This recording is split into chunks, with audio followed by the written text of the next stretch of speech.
Family and fellow soldiers, I'm the Professor, and this is the Moment of Truth. For those of you who are newer here, you may not know it, but the 4th of July is actually something of a hallowed tradition in the halls of the black media, or as we like to call it, the 4th of You-Lie. Oh, it is definitely a day to be celebrated, because how often do you get to take a dump on the nation's most hallowed holiday? America's birthday, the Day of Independence, the nation's oldest and most important holiday, or as we call it in black empowerment circles, just another freaking Thursday. Everything about this country is soaked in racism. The founders of the United States were practically all slave owners, and the ones who weren't were supportive of the peculiar institution. And they were also so dedicated to the enslavement and debasement of black people that they singled us out as the only racial group to be mentioned in the Constitution. And they only did that so that they could declare that in the eyes of American law, we are only 3/5 human beings. The national anthem of this country is another example. There's a reason the Star-Spangled Banner was chosen to be America's theme song. It was written by a slave owner. Francis Scott Key was not just a slave owner, but he was also a federal prosecutor who put abolitionists in prison and fought to defend the laws regarding slavery. I did a video a while back about him that's still worth reviewing. See, white supremacy is sophisticated. A lot of black people are in denial about that, and that's the reason why white supremacy has stood for so long. Negroes love to hide their head in the sand. That tragically is a black tradition that needs to die. See, the bad guys completely understand the necessity of not spelling everything out. You don't need to put everything out there in just granular detail. The bad guys are on code. That's the reason why they have the ability to just sit back and give each other a wink and a nod and be fully understood when they feel like they're getting over on us. After all, they've had so much practice at it, it doesn't need to be said. They love the American Revolution, or at least that's what they claim, especially on this day. It's all about the American Revolution. The American Revolution, you gotta be willing to die for this country. Greatest country that's ever existed on God's green earth. Rockets' red glare, bombs bursting in air. Oh, it brings a tear to my eye. All these so-called patriots, they love the American Revolution. That was a pure war. It was God's war. Oh, there was immaculate and innocent. They love the founders of the U.S. too, mostly because they waged that war, right? And how much better would America be if the people merely adhered to the words of its founders? Isn't that what all of these so-called patriots keep telling us, right? All these white supremacists on the white right and the left, they attack black people whenever there's an uprising. But in reality, if these paper-thin patriots actually did believe their pap and gibberish about how important the words of America's founders are, then they would actually be giving black people a pat on the back whenever we decide that it's time for there to be a little noise made. Because in actuality, we're actually the ones living out what Thomas Jefferson himself advocated for. It's true. Black people are actually the only ones upholding the so-called spirit of '76. Now, I'm sure you're probably familiar with Thomas Jefferson's Tree of Liberty quote, watered from time to time with the blood of patriots and tyrants. Never mind that Thomas Jefferson wasn't a soldier, and he refused to ever take up arms for any reason. So when the American Revolution was going on, he was chilling over in Monticello and saying, let those other guys die for my country. Yeah, when he was talking about patriots losing blood for liberty, he was talking about everybody else. Coward. That's what he was. And so are the people who adore him so much. Now, the reason I bring up that Tree of Liberty tirade is because he actually wrote it in a letter to John Adams' son-in-law. What the white media and so-called historians usually leave out about this little bit of legerdemain is that this letter was Thomas Jefferson complaining bitterly about how the American Revolution and the attempts to ratify the Constitution were being portrayed by the British media. See, he wrote that letter in 1787, the same year that the Constitution was ratified, and it was against that backdrop that he wrote that letter because apparently the British media, and I presume certain sympathetic elements in the U.S. media, both of whom Jefferson attributed to the British government, were attacking the U.S. government at that time as being in anarchy. Jefferson makes an oblique reference to what today we call Shays' Rebellion, which was an armed uprising that had to be put down, and apparently the Brits were making a big deal about it. But Jefferson was angered by this to the point that he complained that other countries were believing that the U.S. was in anarchy, and that even people inside the U.S. believed it. I guess after all those years of putting out anti-black propaganda and even anti-black laws, Jefferson never figured that he'd be the one on the receiving end of somebody else's propaganda, huh? Now, it was at this point, as he was rebutting the idea that the U.S. was in anarchy, that Jefferson wrote the words, "God forbid we should ever be 20 years without such a rebellion." Well, when you look at the race riots that have taken place in this country, it's happened on the average at least once every 20 years. And yet nobody seems grateful for it. Nobody waxes poetic about, hey, old TJ said, God forbid should 20 years pass without another such revolution. And here black folks are fighting for liberty in this country. Oh, these black folks, they're the real patriots. That's not what they say.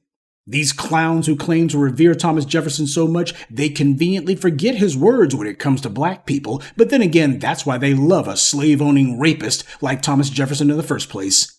Because his degeneracy reflects their own. And that's the reason why you got all these folks psychologically masturbating today. Oh, the 4th of July, the day of independence, the day that we were free to keep all of the money and all of the labor from these black folks. Ain't got to split it up with Britain anymore. That's what they're celebrating.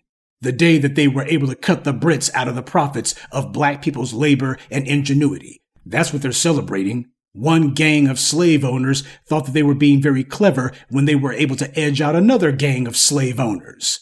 What the hell kind of day is that meant to be celebrating? Only a fool celebrates it, or an anti-black racist. Now, if you're taking today as a chance to kick up your heels because it's a day off work, I don't have a problem with that. But if you're somebody who's running around and you're sitting here literally waving the flag and you're saying words like we and us when talking about the American Revolution, well, then you might need to get your mind right. And that means you need to be listening to the black media on repeat. That's a fact. When you see the once every generation uprisings in this country, you got the white media claiming black people are destroying their own neighborhoods. See, they're drawing from the same well as the British critics of the American Revolution that Thomas Jefferson was whining about. They're doing their own variation. Oh, this is anarchy in the black community. It's pure anarchy, I tell you. Actually, it's a lie. The businesses that get burned down, they don't belong to black people. It's part of the reason why they got burned down. They were seen as being economic eyesores by individuals who extract profits and money out of our neighborhoods and put nothing into them. And as for our homes, they go untouched. See, that's the problem that the white media doesn't like to report on. They like to put out there, oh, these Negroes, they're just a bunch of wild animals, I tell you. They like to call these uprisings anarchy. That's what the white right and the white left say about it. But nobody ever recalls the words of Thomas Jefferson. Nobody ever invokes them. Because when it comes to rebellion, well, black people aren't supposed to do that. Rebellion is supposed to be the sole preserve of white people. But black folks, on the other hand, we're supposed to merely obey, not rebel. And this is why we call it the 4th of July. Believe it or not, America's cardinal sin isn't necessarily racism. It's hypocrisy. This nation talks out of both sides of its neck, saying one thing and then doing exactly the opposite. All men are created equal. Nowhere in there did they say white men, but then again, they didn't have to. White supremacy is so deeply ingrained in this society that whiteness is simply assumed. And it doesn't have to be said. Part of white supremacy is that no one else is even considered. So it's not necessary to say white people because under white supremacy, only white people are human beings. If you're talking about something, especially something important, then it's only natural that you're only talking about white people because they're the only ones that things like that would actually concern. It's not necessary to say white people because under white supremacy, only white people are human beings. So human, person, American, and white are the exact same thing. It's only when they refer to black people that suddenly, well, we need to make sure we put black on there. Just to make it clear that we're referring to something other than persons, don't you know? There's no need for them to say all men are created equal except for those black people over there either. Black people are excluded from every arena of this society, and this country has gone to outrageous lengths to make sure it stays that way, so it's redundant to say everybody except black people. Black people have never been allowed on the inside to begin with. This country has lied every moment of its existence since before its founding. This country's very existence is a lie. This country was born in lies and will die in deceit. And I, for one, won't shed a tear for this den of vipers crumbling to dust. After all, does a decent man feel sorrow when a whorehouse burns down? That's like somebody who weeps for Sodom and Gomorrah and yet claims to be a good person. It don't happen. And I gotta tell you, one of the not-so-guilty pleasures that I get from taking down these white supremacist holidays is whenever you get these racists who come across these videos, they just get so mad, and I love it.